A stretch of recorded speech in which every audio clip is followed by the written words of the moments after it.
c'est parti. Alors c'est ça, je veux remercier le Seigneur de donner l'opportunité de donner ce que Dieu a mis dans mon cœur. Alors, la dernière fois, j'ai fait 2 récits. Je les ai lus très rapidement. Je veux revenir là-dessus. C'est bien important de revenir là-dessus. Ça m'a montré des choses dans la semaine. Alors, je veux vous le partager, évidemment. Premièrement, on sait que tous les hommes sont égaux en ce qui concerne le péché. Il n'y a pas de petit péché, il n'y a pas de plus grand péché. Il y a un péché qui mène à la mort, on sait c'est rejeter le Seigneur. Mais c'est pas de ça qu'on va parler aujourd'hui. Peu importe le genre de péché, comme je vous dis, il n'y a pas de petit péché. Quand on va dans Romains 3, 23, car il y a point de distinction, puisque tous sont péchés et sont privés de la gloire de Dieu. Dans la version Sterval, on dit qu'il n'y a point de distinction. Je devrais vous parler justement des 2 récits qu'on retrouve dans les évangiles, dont un, entre autres, les 2 brigands. C'est dans Luc 23, du verset 39 à 43. Au verset 39, l'un des malfaiteurs crucifiés l'injuriait, disant, « N'es-tu pas le Christ? Sauve-toi toi-même et sauve-nous. » Quand on va dans les versions Osterwald et Martin, on voit « Si tu es le Christ ». Okay? Je vais revenir là-dessus, le « Si tu es le Christ ». Mais l'autre le reprenait et disait « Ne crains-tu pas Dieu, toi qui subis la même condamnation? Pour nous, c'est la justice, car nous recevons ce qu'ont mérité nos crimes, mais celui-ci n'a rien fait de mal. » Et il dit à Jésus, « Souviens-toi de moi quand tu viendras dans ton règne. » Jésus lui répondit, « Je te dis en vérité, aujourd'hui, tu seras avec moi dans le paradis. » La première chose, le premier brigand, dans Proverbe 15-33, ça dit « La crainte de l'Éternel enseigne la sagesse et l'humilité précède la gloire. » On voit le premier, si tu es le Christ, où il sort une autre formule, c'est la même formule que Satan a utilisée quand il a tenté Jésus dans le désert. Si tu es le Christ, change ces pierres en pain. OK? Moi, ce que j'ai vu à travers ça, c'est qu'encore Satan a utilisé ce brigand-là pour pas que Jésus accomplisse la volonté du Père. Si Jésus appelle 12 légions, parce que la Bible a dit qu'il peut appeler 12 légions d'anges, c'est 6 000 par légion. Alors Jésus, là, il aurait pu arrêter ça tout de suite. Si tu es le Christ, hein, sauve-nous. Il savait qui était Jésus. Mais lui, ce qui l'importait, c'est sauver sa peau. C'est ça. Par contre, quand on regarde le deuxième brigand, lui aussi, il savait qui était Jésus. Et lui, c'est son âme qui voulait sauver. Souviens-toi de moi quand tu seras dans ton règne. C'est spécial, hein? C'est là qu'on voit comme la différence. Alors le premier, comme j'ai dit, lui, il veut sauver sa peau. C'est tout ce qui l'intéresse. Quand on va à l'autre ici, le jeune homme riche, dans Luc 18, on commence à 18, un chef interrogea Jésus, il dit, « Bon maître, que dois-je faire pour hériter la vie éternelle? » Jésus lui répondit, « Pourquoi m'appelles-tu bon? Il n'y a de bon que Dieu seul. Tu connais les commandements, tu ne commettras point d'adultère, tu ne tueras point, tu ne déroberas point, tu ne diras point de faux témoignages, honore ton père et ta mère. J'ai, dit-il, observé toutes ces choses dès ma jeunesse. » Jésus, ayant entendu cela, il lui dit, « Il te manque encore une chose. Vends tout ce que tu as, distribue-le aux pauvres, et tu auras un trésor dans les cieux. Puis viens et suis-moi. » Le jeune homme riche, lorsqu'il entendit ces paroles, devint tout triste, car il était très riche. Je me suis demandé, j'ai dit, pourquoi Jésus n'a pas demandé le premier commandement? aime le Seigneur ton Dieu de toutes tes forces et de tes pensées.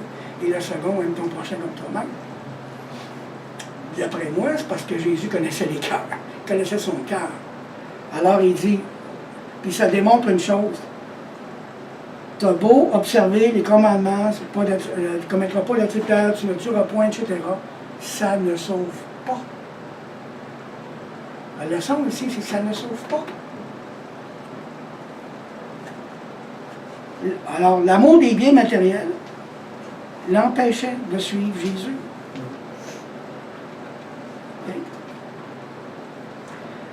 Alors, Jésus, voyant qu'il était devenu tout triste, dit qu'il est difficile à ceux qui ont des richesses d'entrer dans le royaume de Dieu. Car il est plus facile à un chameau de passer par le trou d'une aiguille qu'à un riche d'entrer dans le royaume de Dieu. Le jeune homme riche ne peut pas rentrer dans le royaume parce qu'il n'observe pas le premier commandement. Dieu d'abord.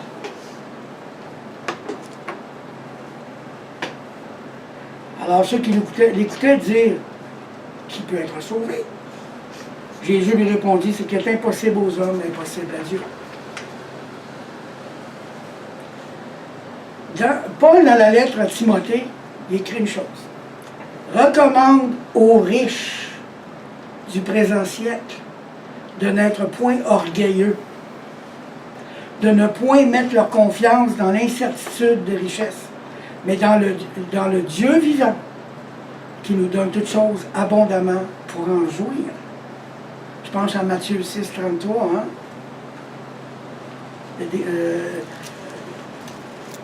Ne revient pas à l'esprit, Matthieu 6, 33. Cherchez premièrement le royaume de Dieu et la justice. Et toutes ces choses seront données par ce croix.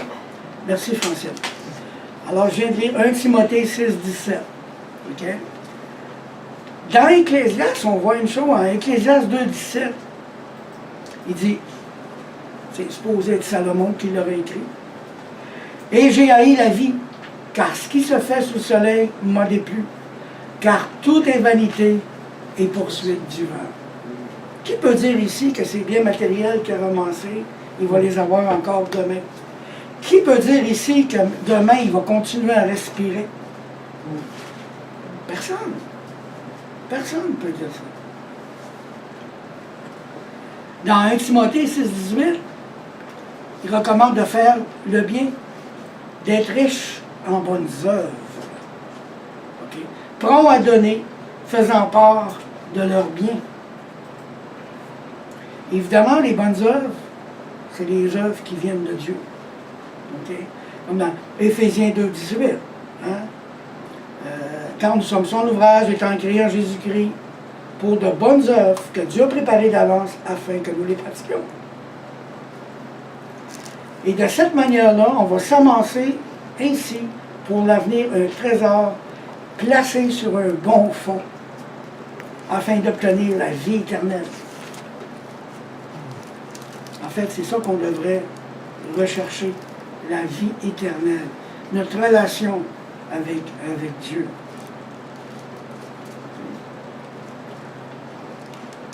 Il y a des conséquences au péché. L'obscurcissement de l'intelligence et l'endurcissement moral.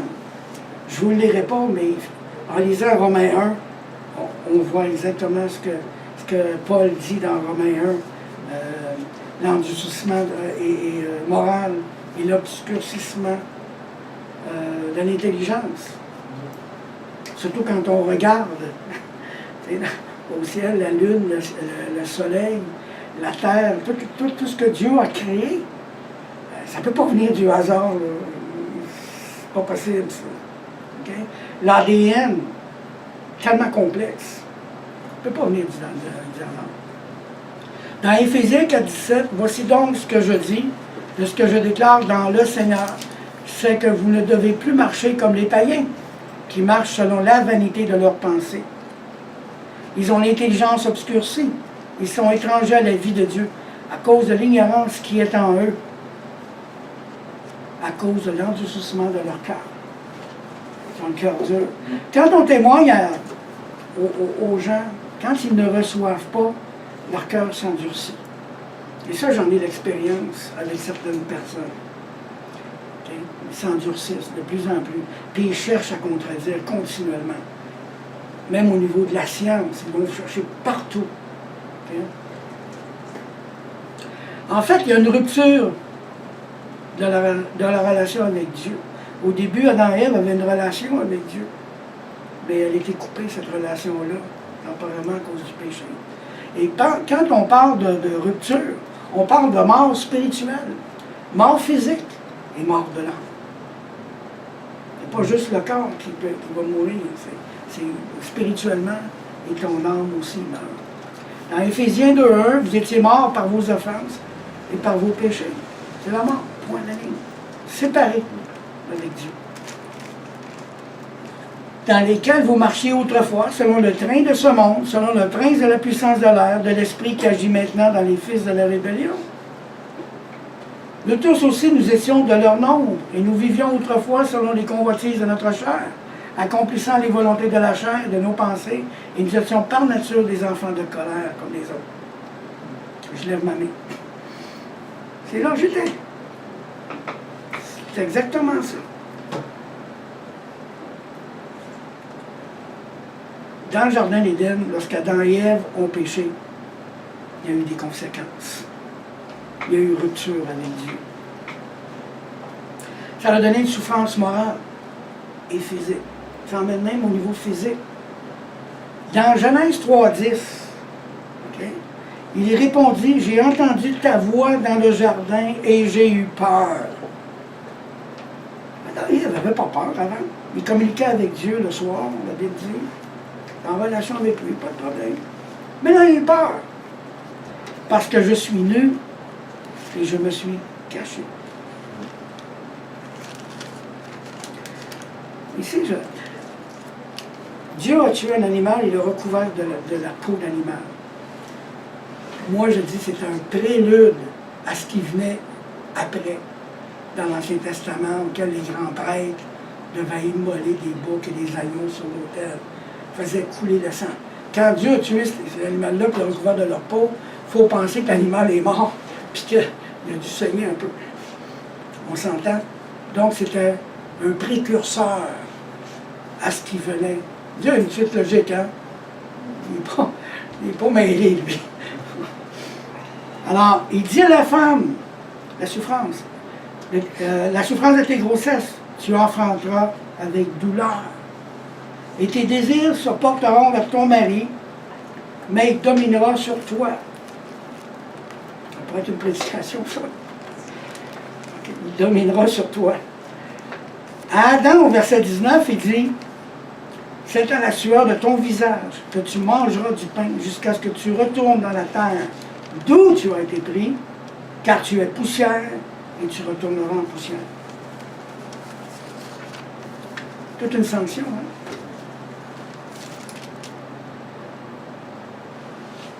On sait qu'on a une nature pécheresse. Okay? Paul dit dans 1 Corinthiens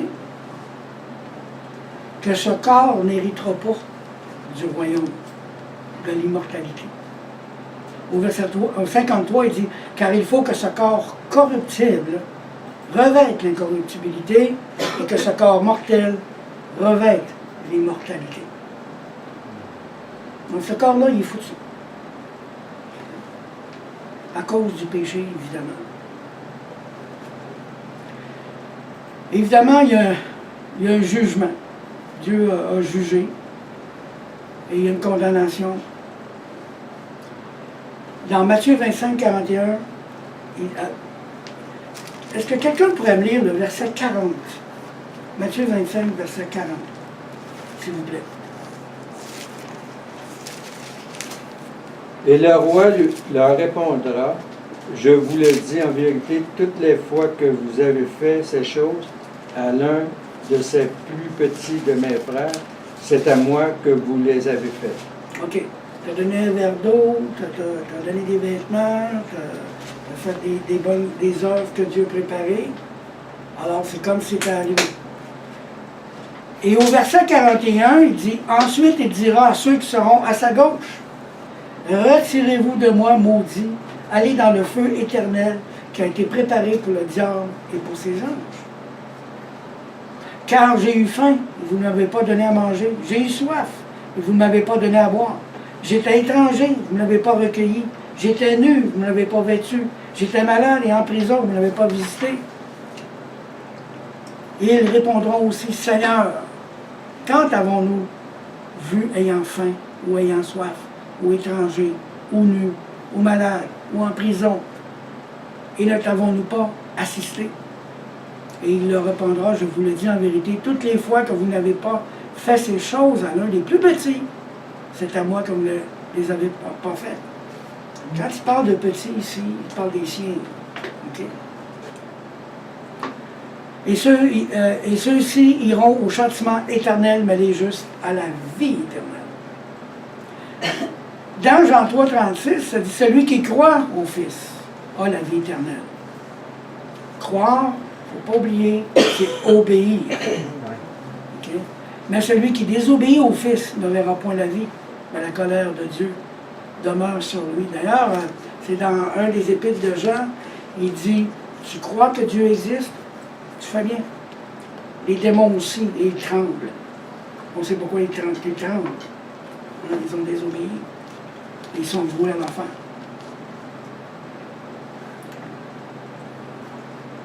Le remède du péché.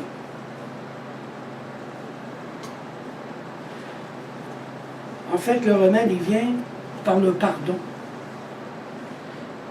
Pour recevoir le pardon, il faut se repentir. Acte 2, 38. Pierre leur dit, repentez-vous que chacun de vous soit baptisé au nom de Jésus-Christ pour le pardon de vos péchés. Et vous recevrez le don du Saint-Esprit, car la promesse est pour vous, pour vos enfants et pour tous ceux qui sont au loin, et au aussi grand nombre que le Seigneur notre Dieu les appellera. Repentir, tout le monde sait que ça veut dire, on change la façon de vivre. Okay? C'est ça le vrai repentir. Quand on témoigne à du monde, il faut bien leur faire comprendre qu'ils doivent changer leur façon de vivre. C'est pas juste dire j'accepte Jésus dans mon cœur. Pas mal plus puissant que ça. C'est repens-toi. Seigneur, je viens à toi, je me reconnais comme pécheur. Puis j'ai besoin de changer de façon de vivre.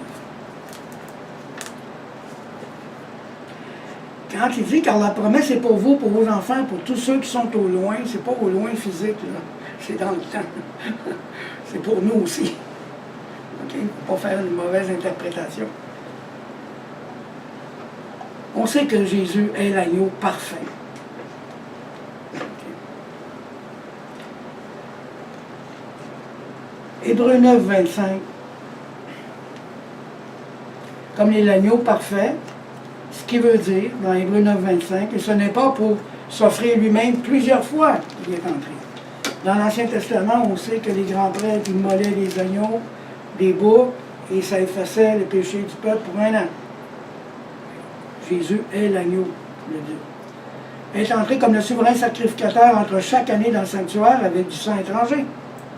Autrement, il aurait fallu qu'il eût souffert plusieurs fois depuis la création du monde, tandis que maintenant, à la fin des siècles, il a apparu une seule fois pour abolir le péché par son sacrifice.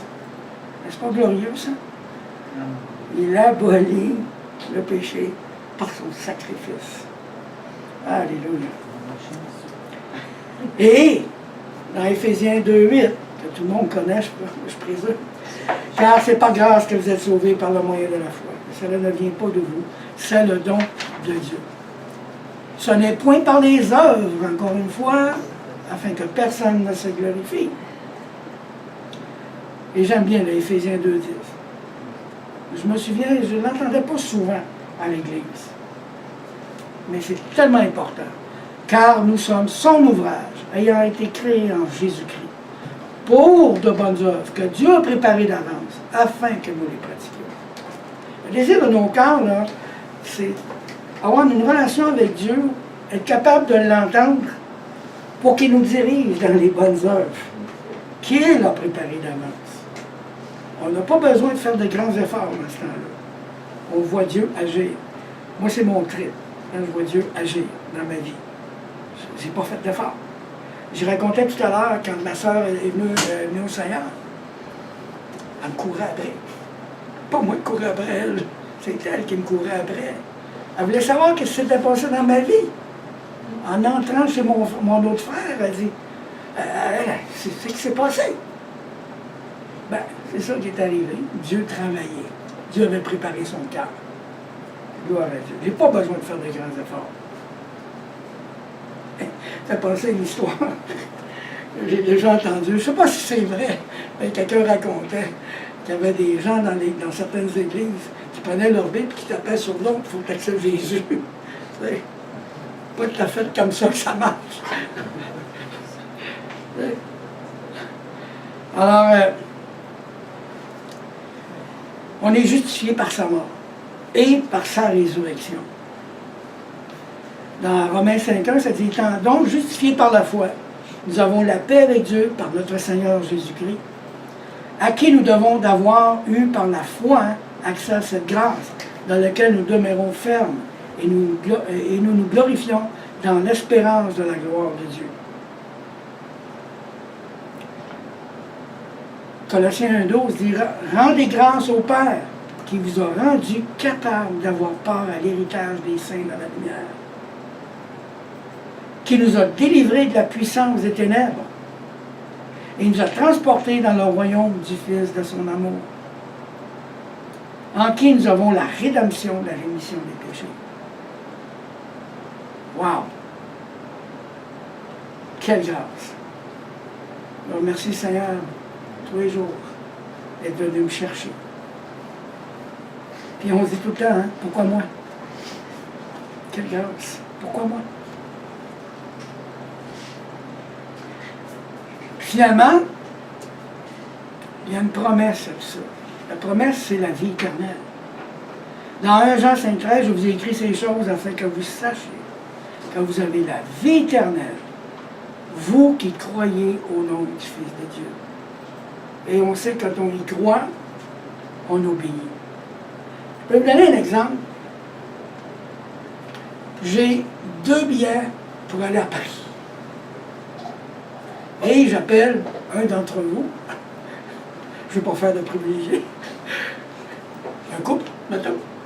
Puis je dis, je suis à Dorval, viens me retrouver, j'ai 2 billets, ça fait longtemps que tu vas aller à Paris, j'ai 2 billets pour y aller. 2 choses là. Vous me croyez, et vous venez. Vous ne me croyez pas, puis vous ne venez pas. C'est aussi simple que ça. Donc, croire, c'est vous obéissez à ce que le commandement que je vous ai donné. Commandement entre guillemets, là, mais à ce que je vous ai donné.